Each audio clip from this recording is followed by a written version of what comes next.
हामीसँग भ्रष्टाचार नियन्त्रणका लागि धेरै मेकानिजमहरू बनेका होइन नि, त्यो मेकानिजम बनाएर हुँदैन रहेछ भन्ने देखियो नि त।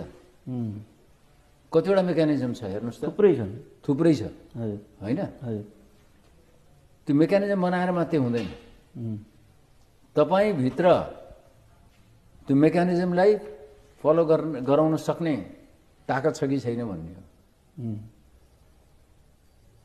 म भ्रष्टाचार गर्दिनँ, गर्न पनि दिन्न भनेर हुँदैन, त्यसको कुनै अर्थ छैन। त्यो त अहिलेको प्रधानमन्त्रीको होइन, जसले पनि बोलिरहेको हो, त्यसको कुनै अर्थ छैन। गरेर देखाउनु पर्यो। अहिले लेटेस्ट भनौँ न, त्रिभुवन युनिभर्सिटीको 1000 रोप्नेभन्दा बेसी जग्गा कता कता छ। जोसुकै इन्भल्भ होस्, टप लेभलकै मान्छे इन्भल्भ हुनुहोस्, कटघरामा त ल्याउनु पर्यो कि परेन? ललिता निवास त्यो जग्गा प्रकरण गर्नु परेन?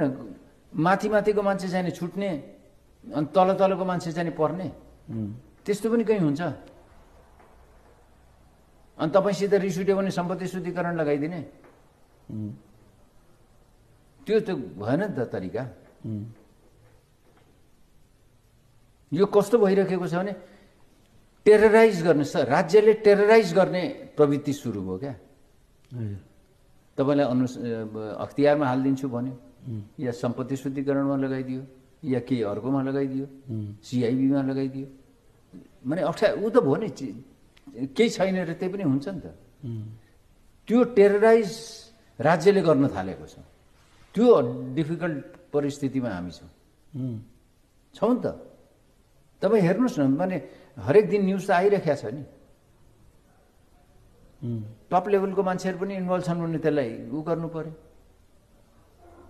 पर्यो नि त।